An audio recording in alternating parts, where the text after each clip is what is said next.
kejahatan-kejahatan khilafah tidak bisa kita bantah, Pak. Silahkan baca buku Haqiqatul Ghaibah.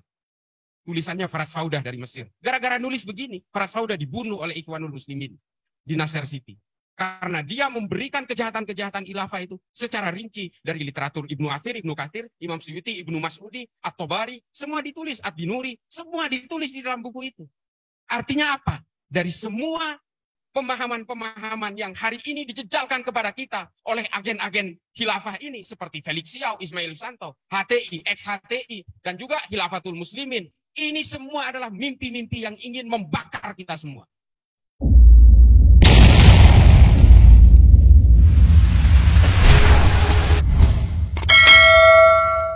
Jadi kalau ketika kita berbicara tentang politisasi agama, jangankan yang berbeda agama, Pak. Yang seagama juga bisa berperang dan saling bunuh. Yang membunuh Sayyidina Utsman itu apa orang Kristen atau orang Yahudi? Bukan. Yang membunuh itu Muhammad bin Abu Bakar. Anaknya Sayyidina Abu Bakar. Yang membunuh Sayyidina Utsman. Anaknya teman akrabnya sendiri. Yang membunuh Sayyidina Ali, Abdurrahman bin Muljam At-Tamimi. Ini yang membunuh juga orang Islam. Kalau bicara perang, perang Jamal, perang Siffin, perang Hurrah, perang Zab, ini perang sesama orang Islam, Pak. Ratusan ribu yang dibunuh. Perempuan yang tidak bersuami, 1.100 punya anak haram dari peperangan ini. Diperkosa oleh sesama Islam, perang Hurrah. Tarikhul Khulafa, Imam Suyuti, halaman 83, baca. Ini yang memperkosa sesama orang Islam, yang diperkosa orang Islam, melahirkan 1.100 anak haram di Hurrah, Madinah, bagian timur laut. Gara-gara apa? Politik. Mari kita bantah-bantahan, kita melihat sejarah. Dan juga bukan hanya orang Islam yang dilanda ini, orang Kristen juga, Pak. Terbelah dalam perang 30 tahun, membunuh 8 juta orang Kristen Eropa. Sehingga Kristen terbelah menjadi Katolik dan Protestan, mereka selesai dalam Westphalia Agreement dan Peace of Prague. Habis itu selesai. Orang Kristen lebih dulu sadar dari kita. Tapi kita hari ini betul-betul terlena dengan mimpi-mimpi politik. Dan ini dijejali oleh orang-orang barat. Hizbut Tahrir kantor pusatnya di London. Kok nggak sadar gitu loh. Mereka menyuarakan khilafah, tapi di Inggris mereka tidak sanggup melakukan itu. Dan mereka melakukan di negara-negara Islam menyuarakan khilafah seolah-olah ini adalah proyek masterpiece dari Tuhan. Saya selalu bantah itu. Karena kejahatan-kejahatan khilafah tidak bisa kita bantah, Pak. Silahkan baca buku Haqiqatul Ghaibah. Tulisannya Farad Faudah dari Mesir. Gara-gara nulis begini, Farad Faudah dibunuh oleh Ikhwanul Muslimin di Nasr City. Karena dia memberikan kejahatan-kejahatan khilafah itu secara rinci dari literatur Ibnu Athir, Ibnu Katsir, Imam Suyuti, Ibnu Mas'udi, At-Tabari, semua ditulis, Ad-Dinuri, semua ditulis di dalam buku itu. Artinya apa?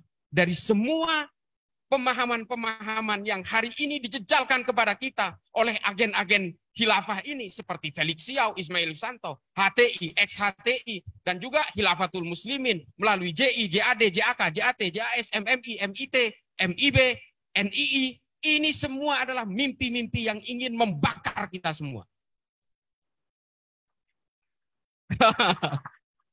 Saya kalau sudah bicara ini, saya semangat, Pak. Karena apa?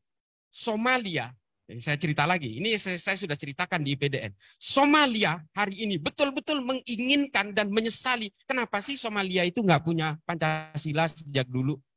Ini diutarakan langsung oleh Menteri Agamanya ke saya. Saya Zoom berkali-kali dengan mereka. Mereka ingin menanyakan konsep bagaimana Indonesia menangani radikalisme dan intoleransi. Ya saya bilang kuncinya satu, Pancasila. Kalian harus punya Pancasila, harus punya NU, harus punya Muhammadiyah. Ini resepnya. Dan hari ini mereka sedang merumuskan itu. Karena mereka heran, Pak, di Somalia itu. Ini saya dibantah di YouTube, entah oleh siapa dibantah. Saya mendengar langsung dari mereka. Wallahi, ini saya sumpah. Mereka mengatakan langsung, Kementerian Somalia mengatakan, Pak, faham kami ini sama. Ulama-ulama kami semua jebolan dari Mekah. Kami sama sepakat mengharamkan ucapan Natal, mengharamkan musik, sama. Kami penganut Salafi Wahabi semua. Tapi perang di sini nggak pernah selesai. Tuh. Makanya kalau di IPDN saya ceritakan secara genealogis, ya inilah produk al-wala wal bara itu, membangun monoloyalitas dan membangun permusuhan sejauh mungkin dengan orang yang berbeda. Ini memang menjadi racun, Pak, yang akhirnya melahirkan proses takfir itu. Saya dibantah juga. Ibnu Taimiyah nggak seperti itu. Karena saya mengatakan ini adalah, jangan main bantah aja sebelum baca kitab-kitab. Karena ini semua produk dari sana. Artinya begini loh. Bahwa ketika suatu bangsa itu sudah diberi mimpi-mimpi utopis tentang politik. Ini kalau saya kan belajar, saya terus terang belajar filsafat, Pak. Jadi ada satu teori, bukan teori, tulisan namanya Ernest Bloch.